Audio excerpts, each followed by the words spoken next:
Everyone. তো আজকে যে টপিকটা নিয়ে আমরা আলোচনা করব সেটা হচ্ছে positioning in neurological patient.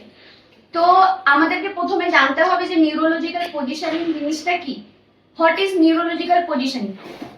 The way we position a patient with brain, spinal cord, other nerve problems to prevent complications or to reduce the spasticity. ঠিক আছে, and it is one of the core parts of neurophysio.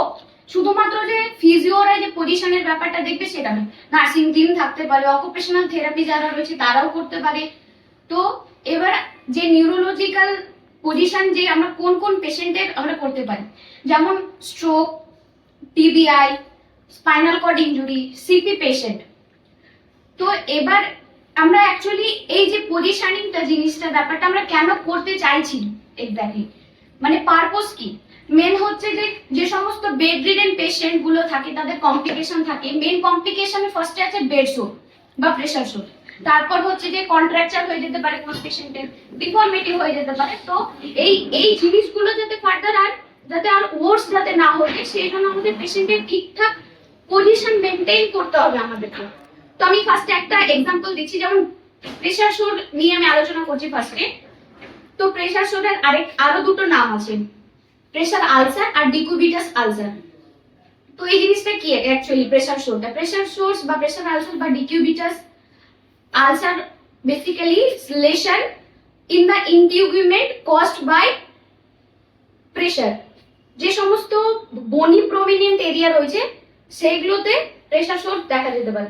এবার অনেক position রয়েছে, supine position থাকলে পারে পেশেন্টের কোন কোন এরিয়াটাতে প্রেসার সোর হতে পারে, সাইড লাইন হতে পারে, প্রোন লাইনে থাকলে পারে হতে পারে। সুপাইনে যদি আমি কয়েকটা এক্সাম্পল বলছি, যদি পেশেন্ট সুপাইনে থাকে তার প্রেসার সোরের পয়েন্টগুলো হচ্ছে অক্সিপুট, তারপর হচ্ছে যে শোল্ডার মানে ব্যাক অফ শোল্ডার, তারপর হচ্ছে যে এলবো, তারপর হচ্ছে হিল, স্যাক্রাম, তারপর হচ্ছে যে কক্সিস।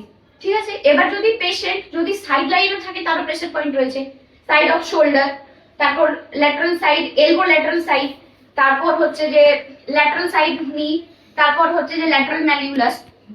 হ্যাঁ, এই যে কানের যে পার্টটা রয়েছে এই যে এখানে হতে পারে। এবার প্রন পজিশনে থাকলে পারে ফোরহেড, তারপর টিপ অফ নোজ, তারপর হচ্ছে যে মেল জেনিটাল অর্গান, তারপর হচ্ছে যে প্যাটেলা, এগুলো হতে পারে। এবার এই সমস্ত জিনিসগুলোর অ্যাজ এ ফিজিওর অনেক কিছু পার্ট রয়েছে প্রেসার সোরের মধ্যে। এক নম্বর হচ্ছে যে আমরা লেজার থেরাপি করতে পারি, দুই নম্বর হচ্ছে এইচভিপিজিএস দিতে পারি, high voltage pulse galvanic current, মানে এটা ফিজিওর মধ্যে পড়ছে। অ্যাজ এ ফিজিও আমি আমারগুলো বলছি। তারপর হচ্ছে ইউভিআর বা ইউভিসি, আল্ট্রাভায়োলেট রেডিয়েশন, আর একটা হচ্ছে আইআরআর ইনফ্রারেড রেডিয়েশন, আর একটা ইউজ করতে পারি আমরা আল্ট্রাসাউন্ড, যেটা এখন পেশেন্টদের ইউজ করা মেলিসোনডাপে, ওটা তো আমরা দিতে পারি ইউএসটি। আর একটা ব্যাপার, এটা গ্রেড থাকে চারটে, গ্রেড 1, গ্রেড 2, গ্রেড 3, গ্রেড 4। ঠিক আছে, আমরা পজিশনটা বলছি। প্রেসার সোর থাকলে পেশেন্টের প্রত্যেক 2 ঘন্টার অন্তর অন্তর পজিশন চেঞ্জ করতে হবে, এটা একটা গেল। এবার আমি একটা এক্সাম্পল দিয়ে আমি বোঝাচ্ছি জিনিসটা পজিশনিং ব্যাপারটা।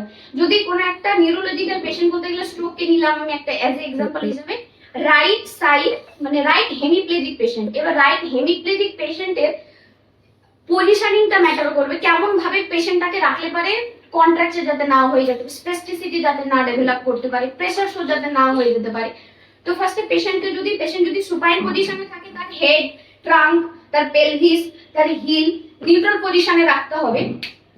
তারপরে হচ্ছে একটা আমাদেরকে লক্ষ্য করতে হবে যে মেইনলি স্ট্রোকের ক্ষেত্রে আপার লিমের ক্ষেত্রে মেইনলি ফ্লেক্সর আর লোয়ার লিমের ক্ষেত্রে এক্সটেনশন প্যাটার্ন দেখা যায়। তো আমাদের কি ফ্লেক্স যাতে ওই ফ্লেক্সনটা যাতে আদার ফার্দার যাতে আরো অন্য কিছুতে যাতে না কনভার্ট হয়ে যায় বা খারাপ যাতে না হয়ে যায়, তার দিকে পেশেন্টকে পজিশনে রাখতে হবে, যে এলবো এক্সটেন্ডেড রাখতে হবে, ফিঙ্গার রিস্ট এক্সটেনশন পজিশনে রাখতে হবে। আরেকটা ব্যাপার করা যেতে পারে যাতে কোনো পেশেন্টের হাতে একটা টাওয়েল রোল করে রেখে দিলে পারে ওটা এক্সটেন্ড হয়ে থাকবে, ওটা কি ফ্লেক্স পজিশনে থাকবে না, অ্যাটলিস্ট এটা তো একটা পজিশন মেনটেন করে থাকছে। ঠিক আছে, এটা একটা গেল। তারপরে পেশেন্টের রাইট সাইড যেহেতু পেলভিক ড্রপ হয়ে যেতে পারে, তাহলে সুপাইন পজিশনে পেশেন্টের মানে ট্রাঙ্কের নিচে একটা পিলো প্লেস করতে পারি আমরা, যাতে করে ওটা ড্রপ যাতে না হতে পারে। আর একটা ব্যাপার নি, মেনলি তো বললাম যে এক্সটেনশন প্যাটার্ন হয়, যাতে করে হাইপার এক্সটেনশন যাতে না হয়। এই কারণে পেশেন্টের 10 to 20 ডিগ্রির মতো ফ্লেক্স পজিশনে পিলো পজিশন করলে পারেও ঠিক থাকবে।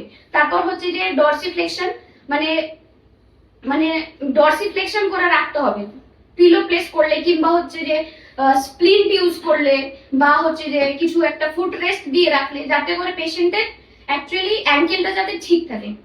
এটা একটা গেল। আর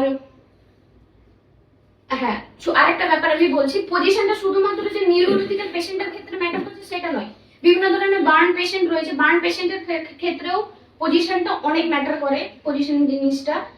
কারণ বার্ন পেশেন্টের ক্ষেত্রে কন্ট্রাকচার, ডিফর্মিটি এগুলো মানে ডেভেলপ হতেই থাকে, তো তার আগে আমাদেরকে ধ্যান দিতে হবে। এটাই মানে শেষ।